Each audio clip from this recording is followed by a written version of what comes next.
আসসালামু আলাইকুম সবাইকে। একটা ছেলে যে নিজের বাবার ভালোবাসা কখনোই পায়নি, হয়তোবা ওর বাবা ওর জীবন থেকে অ্যাবসেন্ট থাকে, নয়তো ওর বাবা ওর সাথে সব সময় রুড বিহেভ করে, যার কারণে ছেলেটার ভিতরে সাইকোলজিক্যাল প্রবলেম শুরু হয়ে যায়। আর যখন ছেলেটা বড় হয় তখন তার এই প্রবলেমটাও অনেক বেশি সিরিয়াস হয়ে দাঁড়ায়। হ্যাঁ বন্ধুরা, এটা কোনো কাল্পনিক বিষয় না, বরং অনেক গবেষকরা এই বিষয়টাকে সত্য হিসেবে প্রকাশ করেছে। কিছু রিসার্চ পেপারে দেখায় যে বাবার অ্যাবসেন্ট হওয়া ছেলের সেলফ কনফিডেন্স একদম লো করে দিতে পারে, এবং অন্য আরও কিছু স্টাডিজে এটা দেখানো হয়েছে যে বাবার রুড বিহেভ করার কারণে ছেলের ভিতরে অ্যাগ্রেসিভ বিহেভিয়ার তৈরি হতে পারে। আপনারা হয়তোবা চিন্তা করতে পারেন যে রুড বিহেভিয়ার তো একটা কমন জিনিস আমাদের বাবা মাদের জন্য, তাহলে আমি আপনাকে বলবো আপনার আশেপাশে তাকান। লো সেলফ কনফিডেন্স এবং অ্যাগ্রেসিভ বিহেভিয়ারও অনেক কমন হয়ে গিয়েছে আমাদের সমাজের জন্য। একবার চিন্তা করে দেখেন বন্ধুরা, এরকম একটা সেনসিটিভ বিষয় নিয়ে যখন কেউ মুভি বানাবে তখন ওই মুভিটা কীরকম হতে পারে চিন্তা করার প্রয়োজন নেই, কারণ একটা মাস্টারপিস মুভি আমাদের কাছে অলরেডি এক্সিস্ট করে। না না, আমি এইটার কথা বলছি না, আমি যেটার কথা বলছি ওইটার নাম হচ্ছে the white ribbon. Morgen, sobald ihr durch die Züchtigung gereinigt sein werdet, wird eure Mutter euch erneut dieses Band umbinden und ihr werdet es tragen, bis wir durch euer Verhalten... white ribbon এই মুভিটা best মুভির award জিতে 2009 সালের cans film ফেস্টিভ্যালের মধ্যে best film at the European award, 10টার থেকেও বেশি জার্মান ফিল্ম অ্যাওয়ার্ড জিতে এই মুভি।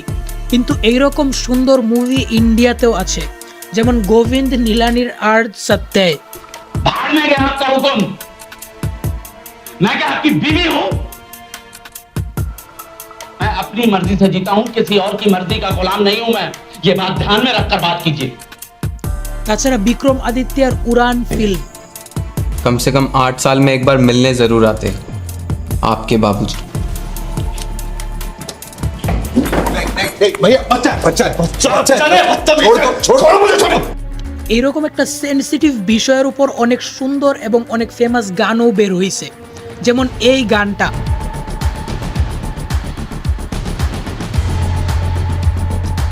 এই গানের লিরিক্সে বলা হয়েছে যে আমরা সন্তান জন্ম তো দিতে পারি, কিন্তু বাবা হওয়ার যোগ্যতা রাখি না। এখন চিন্তা করে দেখেন বন্ধুরা, এইরকম একটা সেনসিটিভ বিষয় যদি কোনো ইনসেনসিটিভ ডিরেক্টরের হাতে চলে যায়, এমন একজন ডিরেক্টর যে রিগ্রেসিভ এবং মাইসোজেনস্টিক ফিল্ম বানিয়েছে কাবির সিং এর মতো, তখন কি হবে? এইটাও আমাদের চিন্তা করার প্রয়োজন নাই, কারণ অবশ্যই এর ফলাফল হবে এই অ্যানিম্যাল মুভি। বলিউডে ফালতু মুভি তো অনেক বানিয়েছে, কিন্তু এই অ্যানিম্যাল মুভিটা একটু স্পেশাল। আমি মনে করি এটা এমন একটা ক্রিঞ্জ ফেস্ট যেটা আমাদের দেশ এবং আমাদের সমাজের জন্য একটা ক্যান্সারের মতো। আমি জানি এখন কিছু পাবলিকের লো ইনস্ট্যান্ট রিয়াকশন আসবে যে এইভাবে এক্সাজারেট করা বন্ধ কর, একটা মুভি তো এত ভোক হওয়ার প্রয়োজন কি? তাছাড়া আরও কত ভায়োলেন্ট ফিল্ম আসছে, Gangs of Wasseypur, Kill Bill, Pulp Fiction. আর তাছাড়াও ভায়োলেন্ট ফিল্ম দেখে কেউ নিজে নিজে ভায়োলেন্ট হয়ে যায় নাকি? ডিরেক্টরের নিজস্ব ইন্ডিভিজুয়াল মরালিটি থাকতে পারে। তুমি কিভাবে একটা মুভিকে এরকম ক্রিঞ্জ ফেস্ট ক্যান্সার বলতে পারো? দাঁড়ান ভাই, একটু সবুর করেন, সব কিছু বুঝিয়ে বলবো আজকের এই ভিডিওতে আমি আপনাদেরকে। শুধু অ্যানিমেল না, বরং এটার কারণে যে পুরো একটা পরিবেশ তৈরি হয়ে আছে, যেমন অ্যালফা মেল ফ্যামিনিজম, এই সবগুলা জিনিস বুঝবো আজকের এই ভিডিওতে। বন্ধুরা, আপনারা কি নির্ভয়া কেসের কথা জানেন? 2012 সালের এক কালো রাতের কথা, যেটার কথা শুনে মানুষ একদম থমকে গিয়েছিল। এই ব্যাপারটা বিস্তারিত জানতে চাইলে কমেন্টে জানাবেন। তখন একজন মহিলা ছিল মধুমিতা নামে, উনি নিজের মাস্টার্স ডিগ্রি কমপ্লিট করছিল ক্লিনিক্যাল সাইকোলজিতে। কোনো একজন মানুষ এরকম ঘেন্নার কাজ কিভাবে করতে পারে? উনি চিন্তা করলেন এই প্রশ্নের উত্তরের জন্য উনি নিজে গিয়ে কথা বলবেন এরকম মানুষদের সাথে। মধুমিতা 122 জন রেপিস্ট এবং 65 জন মার্ডারার্সদের সাথে কথা বলেন। কথা বলার সময় উনি একটা ক্লিয়ার ডিফারেন্স দেখতে পান, মানে যারা মার্ডারার্স ছিল তাদের মধ্যে বেশিরভাগেরই কম বেশি রিগ্রেট ফিল হচ্ছিল, কিন্তু যখন উনি রেপিস্টদের সঙ্গে কথা বললেন তখন উনি দেখতে পান যে ওদের মধ্যে কোনো রিগ্রেট ফিল হচ্ছিলই না। সেম জিনিসটা আমরা দেখতে পাই নির্ভয়া কেসের মধ্যে। এখানে যখন রেপিস্টের ইন্টারভিউ নেওয়া হয় তখন একটা জিনিস আমরা খুব ভালো করে বুঝতে পারি যে রেপিস্টের মনে কোনো রিগ্রেট তো ফিল হচ্ছিলই না, উল্টা আরও সে এইটা বলছিল যে এত রাতের বেলা মেয়ে কেন নিজের বয়ফ্রেন্ডের সাথে বাইরে গিয়েছিল। এইটা দেখে মধুমিতার মনে প্রশ্ন জাগলো যে এটার পিছনে কারণ কি হতে পারে, রেপ কনভিক্সড কেন রিগ্রেট ফিল করে না। উনি দুইটা কোয়েশ্চেনিয়ার্স করায় ওদেরকে দিয়ে, MMIS the multicultural masculinity ideology scale এবং অ্যাটিটিউড ওয়ার্ডস ওমেন টেস্ট। এসব প্রশ্নের উত্তর দিলে জানতে পারা যায় যে নারীদের সম্পর্কে এদের যেই মতামত এটা হাইলি রিগ্রেসিভ, অনেক নিচু মানের চিন্তা নারীদেরকে নিয়ে এদের। এখন কথা হচ্ছে এরকম চিন্তাভাবনা আসলে আসে কোথা থেকে, আর এর উত্তর হলো সব কিছু থেকে। একটা প্রবাদ আছে, a man is a product of his environment. এটার মানে হচ্ছে একজন পার্সন তার বিহেভিয়ার, পার্সোনালিটি এবং তার আইডেন্টিটি তৈরি হয় তার আশপাশের পরিবেশ থেকে, আর এই পরিবেশ সব কিছু মিলিয়ে তৈরি হয়। বাবা মা যেইভাবে আপনার খেয়াল রাখে, রিলেটিভস মানে আপনার আত্মীয় স্বজনের আচরণটা কীরকম আপনার সাথে, আপনার স্কুল টিচার আপনার সাথে কীরকম আচরণ করে, আপনি যেই ফ্রেন্ড সার্কেলের সাথে মিশেন তাদের চরিত্র কেমন। সোশ্যাল মিডিয়ারও অনেক হাত আছে এই বিষয়ে। যে নিউজ আমরা শুনি, যেই বই আমরা পড়ি, টিভিতে যেই অ্যাড আমরা দেখি, সোশ্যাল মিডিয়াতে আমরা যা দেখি, যেই মিউজিকগুলো আমরা শুনি আর যেই মুভি আমরা দেখি, এই সব কিছুর মধ্যে দিয়ে একজনের আইডেন্টিটি তৈরি হয়, তার ব্যবহার, তার চরিত্র দেখা যায়। এর মধ্যে কিছু জিনিস আমাদের কনসিয়াস কন্ট্রোলের মধ্যে থাকে, যেগুলো আমরা নিজে কন্ট্রোল করতে পারি, যেমন কি পড়তে হবে, কি দেখতে হবে। কিন্তু এই সবগুলা জিনিসের একটা সাবকনসিয়াস ইফেক্ট পড়ে আমাদের ব্রেনের মধ্যে, যেটা আমরা বুঝতেই পারি না। এখন কিছু মানুষ এই জিনিসটার কাউন্টার করবে এইটা বলে যে দেখো, আমি তো অনেক গ্যাংস্টার ফিল্ম দেখি, কিন্তু কই, আমি তো একজন গ্যাংস্টার হই নাই। সিনেমার director Sandeep Reddy same argument দিয়েছিল একটা ইন্টারভিউতে। অনুপমা চোপড়া ওনাকে প্রশ্ন করেছিলেন যে কবির সিংয়ের মতো ফিল্ম দর্শকের উপর কীরকম ইম্প্যাক্ট পড়তে পারে। তখন উনি বললেন, আমি তো অনেক গ্যাংস্টার ফিল্ম দেখি, কিন্তু আমি তো একজন গ্যাংস্টার হই নাই। I grew up watching Gang Leader, Garhamoguru, Parinda, Ramlakhan, Teza, and me and my brother never became gangsters. এখন বন্ধুরা, এই জায়গায় কথাটা কিছুটা এরকম হয়ে গেল না যে আমি তো প্রতিদিন স্মোক করি, কিন্তু আমার তো ক্যান্সার হয় নাই। কথা হচ্ছে একদিন বা এক মাস স্মোক করলে আপনার ক্যান্সার হবে না, কিন্তু রেগুলারলি যখন আপনি এই কাজটা করতে থাকবেন তখন ধীরে ধীরে আপনার উপর এই জিনিসটার একটা ইফেক্ট পড়বে। পরিবর্তন আসে ছোট ছোট জিনিস থেকে। এখানে একটা গ্যাংস্টার ফিল্ম দেখে কেউ গ্যাংস্টার হয়ে যাবে না, আর একটা ভালো মুভি দেখে কেউ মুজিব হবে না, কিন্তু এইখানে ছোট ছোট ইনক্রিমেন্টাল চেঞ্জ যেটা আসে সেটা অ্যাডাপ্ট হতে থাকে আপনার লাইফে।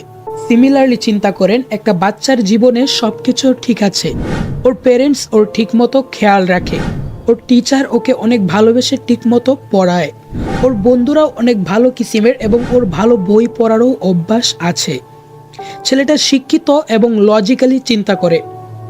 এরকম একটা ছেলে যখন অ্যানিমাল এবং কবির সিংয়ের মতো ফিল্ম দেখবে তখন তার উপর খুব বেশি একটা ইম্প্যাক্ট পড়বে না। কিন্তু আপনি এই জায়গায় ঠিক এর উল্টোটা চিন্তা করুন বন্ধুরা। একটা ছেলে যার নাম বাবু, ওর বাসায় ওর বাবা ওর মাকে সব সময় মারধর করে। এলাকার সব থেকে আজে বাজে ছেলেরা হচ্ছে ওর বন্ধু। বাবু ইউটিউবে ছাপরি ইউটিউবারদেরকে ফলো করে যারা মেয়েদেরকে অবজেক্টিফাই করে। এরা বলে যে দেখো, মেয়েদের মাথায় কোনো বুদ্ধি হয় না, ওরা হচ্ছে শুধু বাড়িতে কাজ করবে, বাইরে যাওয়ার কোনো প্রয়োজন নেই। ফেসবুক এবং ইনস্টাগ্রামে বাবু এনজু টেডের মতো মানুষকে ফলো করে, যে নিজেই টক্সিক ম্যাসকুলানিটি এবং মিসোজিনির সিম্বল হয়ে বসে আছে। সিমিলার কথা এখান থেকেও শুনে। যখন বাবু কোনো একটা গান শুনে ওইখানেও মেয়েদের অবজেক্টিফিকেশন শুনতে পায়। मैं तो तंदूरी मुर्गी हूँ यार, गटका ले मुझे অ্যালকোহল সে। এর অর্থ হলো আমি তো তন্দুরি মুরগি, আমাকে অ্যালকোহলের সাথে খেয়ে ফেলো। হানি সিং ওর গানের লিরিক্সে কখনো খেয়াল করেছেন? मैं हूँ ओमेनाइजर, मुझसे अकेले में मत मिल, सिलिकॉन वाली लड़की को मैं पकड़ता नहीं, ब्राउन गर्ल से मेरा दिल भरता नहीं, मैं हूँ शेर घास चरता नहीं, तू है जानता मैं हूँ शिकारी, तुझे खा जाऊंगा सारी की सारी। এগুলো বলতেও আমার আজীব লাগছে। ইউনিসেফ আমেরিকান সাইকোলজিক্যাল অ্যাসোসিয়েশনের ধারাতে একটা রিপোর্ট পাবলিশ করে। এখানে বলা হয়েছে মাস মিডিয়াতে মেয়েদের অবজেক্টিফিকেশন তাদের বিরুদ্ধে ভায়োলেন্ট হয়ে দাঁড়ায়। পরে আবার যখন বাবু টিভির নিউজে একজন নেতাকে এইটা বলতে দেখতে পায় যে ছেলেদের দ্বারা ভুল হয়ে যায়, মেয়েদের একা একা রাতের বেলা বাইরে বের হওয়া উচিত না, ছোট কাপড় পরা ঠিক না। এরপর যখন বাবু কোনো হলে যায় ফিল্ম দেখার জন্য, তখন ও অ্যানিমেলের মতো ফিল্ম দেখতে পায়। একটা এমন ফিল্ম যেখানে প্রোটাগনিস্ট নিজের স্ত্রীর হাত মুচড়ে দেয়, কখনো গলা চেপে ধরে তো কখনো গান পয়েন্ট করে। কিছু লোক বলছে যে এইটা আবার তেমন কি, ওর বউ তো ওকে থাপ্পড় মেরেছিল। কিন্তু এইটাই তো কথা, একজন আরেকজনকে কেন মারবে? যে কোনো সাইড থেকে হওয়া ভায়োলেন্টকে কেন গ্লোরিফাই করা হবে? ফিল্মে রণবীর এত মাস মার্ডার করার পরেও গীতাঞ্জলি ওকে ছেড়ে যাওয়ার কথা বলে না, কিন্তু যখন রণবীর এক্সট্রা ম্যারিটাল অ্যাফেয়ার করে তখন গীতা ওকে বলে ওই মেয়েকে মার্ডার করে ফেলতে। ये सब क्या देखना पड़ रहा है? अच्छा है मैं अंधा हूँ। রণবীরকে মুভিতে একটা মেয়ের বাবা হিসেবে দেখানোর পরেও সে ম্যানস্ট্রেশনের ডিসকমফোর্টকে নিয়ে উপহাস করে। নিজের ওয়াইফকে বলে যে এটা পুরুষদের দুনিয়া। সে তার লাভারকে বলে আমাকে ভালোবেসে থাকলে আমার জুতা চেটে দেখা। মুভিতে দেখানো হয়েছে যে এই বান্দা নিজের বাবার ভালোবাসা পায় না, কিন্তু এখানে মজার বিষয় হচ্ছে সেমভাবে সে নিজের বাচ্চাদেরকে ইগনোর করে। এখন এই জিনিসগুলো তারপরেও কিছুটা মেনে নেওয়া যেত যদি মুভির শেষে এই জিনিসটা ক্লিয়ার করা হতো যে এই মানুষটা মেন্টালি ইল একটা পারসন, কিন্তু এরকম কোনো কিছুই হয় নাই। মুভির শেষে এরকম কোনো রিডেমশন দেখানো হয়ই নাই। রণবীর কাপুরের অ্যাক্টিং দেখে কোনোভাবেই এটা মনে হয়নি যে সে একজন মেন্টালি সিক ছিল। এই কারণেই সব misogyny and toxic masculinity to be glorified. ফিল্মের হিরো কিছুটা এমন যে সে সব কিছু করতে পারে এবং ফুল কনফিডেন্সের সাথে। এবার এই কাজটা খারাপ হোক অথবা ভালো, এখন চিন্তা করেন বন্ধুরা, বাবুর জীবনে পুরো পরিবেশটাই এমন হয়ে আছে। সব জায়গায় রিগ্রেসিভ ভিউজ, মেয়েদের অবজেক্টিফিকেশন, মেয়েদের ভুলভাবে ট্রিট করা। এরপরেও অনেকেই বলে যে একটা ফিল্ম দেখে আর তেমন কি হবে। বন্ধুরা, একটা ফিল্ম দেখে আপনার তেমন কোনো ক্ষতি হবে না, কিন্তু এইখানে পুরো পরিবেশটাই বিগড়ে আছে। আর এই পরিবেশকে নষ্ট করার কাজে হেল্প করছে এরকম ফিল্মগুলো। আর এই কারণেই আমি বলেছিলাম যে এই মুভিগুলো আমাদের সমাজের জন্য ক্যান্সারের মতো। এই জিনিসটা তো আপনাদের মুভির পোস্টার দেখেই বোঝা উচিত ছিল, যেখানে ফিল্মের হিরো ক্যান্সারকে প্রমোট করছে। এই অ্যানিমাল যখন রিলিজ হয় তখন আরেকটা মুভি রিলিজ হয়েছিল যেটার নাম হচ্ছে স্যাম বাহাদুর, ফিল্ড মার্শাল স্যাম মানিকের উপর। এই দুইটা ফিল্মের হিরোদের মধ্যে কন্ট্রাস্ট দেখুন কত বড় এইখানে। স্যাম বাহাদুর একজন বাস্তব জীবনের নায়ক, যিনি দেশের জন্য এবং দেশের মানুষের জন্য লড়াই করেন। ইনি আমাদের বাংলাদেশে হওয়া একটা ভয়ঙ্কর জেনোসাইড থেকে রক্ষা করেন। এখন আপনি চিন্তা করে দেখুন, এখানে ম্যাসকুলিনিটির সিম্বল স্যাম বাহাদুরের হওয়া উচিত নাকি অ্যানিমেল আর কবির সিংয়ের হওয়া উচিত? আচ্ছা, এই ফিল্মের কাহিনীতে যদি দেখি তাহলে অনেক বছর আগে মারিও পুজো নামের একজন একটা নভেল লিখেন দ্য গড ফাদার নামে। ফেমাস ডিরেক্টর ফ্রান্সিস ফোর্ড কাপোলা এই বইয়ের উপর 3টা ফিল্ম বানায় দ্য গডফাদার নামে, যেগুলো অনেক হিট হয়। তারপর ইন্ডিয়াতেও এটার অনেক কপি হয়, যেমন ধর্মাত্মা, নায়কগণ, দয়াবান, আতঙ্কি আতঙ্ক, সরকার, মালিক, তারপর অ্যানিমেল। এখন এই ফিল্মটা কতটা অরিজিনাল এবং কতটা কপি এটা আপনি নিজেই ডিসাইড করতে পারবেন। গডফাদারের যে বিষয়টা, এখানে একজন গ্যাংস্টার ছিল ভিটো নামে, যে নিজের বিজনেস এম্পায়ার নিয়ে কাজ করছিল এবং ওর ছোট ছেলে মাইকেল পড়াশোনার জন্য দেশের বাইরে থাকতো। কিন্তু যখন একটা অ্যাসোসিয়েশন অ্যাটেম্প্ট করা হয় ভিটোর উপরে, তখন তার ছেলে আবার দেশে ফিরে আসে এবং গ্যাং জয়েন করে। তখন মাইকেল জানতে পারে যে ওর বোনের হাজব্যান্ড কার্লো একটা বেইমান ছিল। পরেও কার্লোকে মেরে ফেলে এবং বাকি গ্যাংদের সাথে লড়াই করা শুরু করে। গডফাদার যেই ফিল্ম ওইটা গ্যাংস্টার জনরাতে ছিল, কিন্তু সন্দীপ রেড্ডি চিন্তা করলো আমাকে একটা 500-600 কোটির ফিল্ম বানাতে হবে। তখন উনি ওনার আগের ফিল্ম কবির সিংয়ের যেই কনসেপ্ট ছিল ওইটা কপি করে নিলেন। ওনার ফিল্মে প্রোটাগনিস্ট এমন হবে যে নিজেকে নায়ক থেকে খলনায়ক বেশি বোঝাবে, একজন এমন ব্যক্তি যার কথায় কথায় মেজাজ গরম হয়ে যায়, সে অতিরিক্ত স্মোক করে। আমার এমন একজন ব্যক্তিকে খুব কুল দেখাতে হবে। পরে আবার যখন জানতে পারে যে মুভিতে ভায়োলেন্স বেশি দেখালে মুভি হিট বেশি হবে, তখন ভায়োলেন্সকে 4 গুণ বেশি করে দেওয়া হয়। এরকম ফিল্মের ফ্যান্স যারা আছে তাদের মধ্যেও একটা বিশেষ ব্যাপার থাকে। আপনি হয়তোবা দেখে থাকবেন যে সব থেকে টক্সিক ফ্যান্স এরকম ফিল্মেরই হয়, কারণ বলিউড থেকে মেজর ফিল্ম তো অনেক এসেছে। হতে পারে কিছুদিন আগে রিলিজ হওয়া শেহজাদা অথবা রণবীর কাপুরের আগের ফিল্ম শমশেরা, এই ফিল্মগুলির নেগেটিভ রিভিউজ তো আসছেই, তাছাড়াও পাবলিক এই ফিল্মগুলিকে অনেক ক্রিটিসাইজও করেছে। এখানে ক্রিটিসাইজ করার কারণে কিন্তু কোনো পাবলিকের প্রবলেম হয় নাই, কিন্তু যখন কাবির সিং আর অ্যানিমেলের মতো ফিল্মকে ক্রিটিসাইজ করা হয় তখন কিছু পাবলিকের মন একদম ভেঙে চুরমার হয়ে যায়। ফিল্ম ক্রিটিক সুচিত্রা ত্যাগী বলেছিল যে এই মুভিটা এন্টারটেইনিং হয়নি। তখন এই মুভির ফ্যান্সরা ওনার টুইটারে গিয়ে ওনাকে গালি দিতে শুরু করে দিল। तो वो एक ऐसे असामाजिक टाइप के तत्व होते हैं, तो वो सबके लिए प्रॉब्लमेटिक होते हैं। अगर हमारी फिल्मों में इस तरह के किरदार दिखाए जाते हैं तो उनको अपने उस व्यवहार के लिए जस्टिफिकेशन मिल जाती है। वो उस लड़के की जो है शर्ट पहन लेंगे जो आपने फिल्म में दिखाया होगा, वैसा रुमाल डाल लेंगे, तो वो अपने आप को कन्विंस कर लेंगे कि मैं सही कर रहा हूँ, कि मैं सही कर रहा हूँ, क्योंकि मेरे ऊपर फिल्में बन रही हैं और मेरे हीरो जो है वही कर रहे हैं। नहीं, हीरो मुझसे प्रभावित होकर फिल्में बना रहा है। এটা এই কারণে হয় কারণ কিছু মানুষ নিজের ভ্যালিয়েশন খুঁজে পায় টক্সিসিটির জন্য এরকম মুভিগুলোতে। যখন এরকম একটা মুভিকে ক্রিটিসাইজ করা হয় তখন এরকম মুভির ফ্যান্সদের মনে হয় যে আমাদের পার্সোনালিটিকে ক্রিটিসাইজ করা হচ্ছে, আমাদের ভ্যালুয়েশন আমাদের কাছ থেকে ছিনিয়ে নেওয়া হচ্ছে। এইখানে মারামারি খুনোখুনির পিছনে আসল কারণ হচ্ছে ভায়োলেন্স সেলস।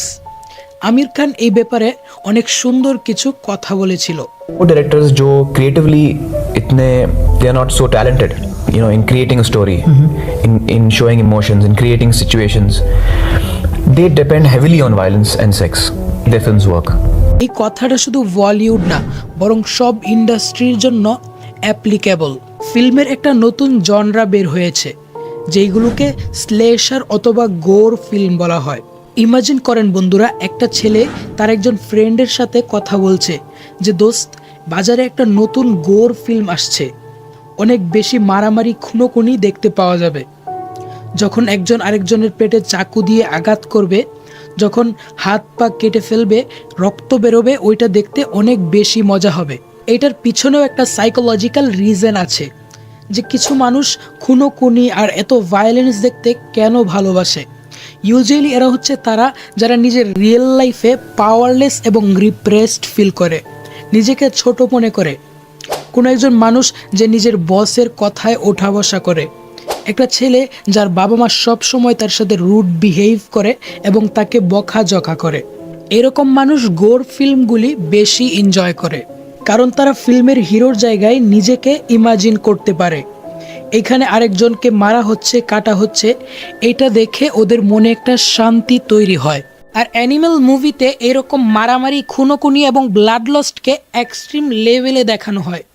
এইখানে একজন ব্যক্তি আছে যে শুধু গুলি করে না, আরেকজনের গলা চেপে ধরে হাত দিয়ে, চাকু দিয়ে একজনের গলা কেটে ফেলে।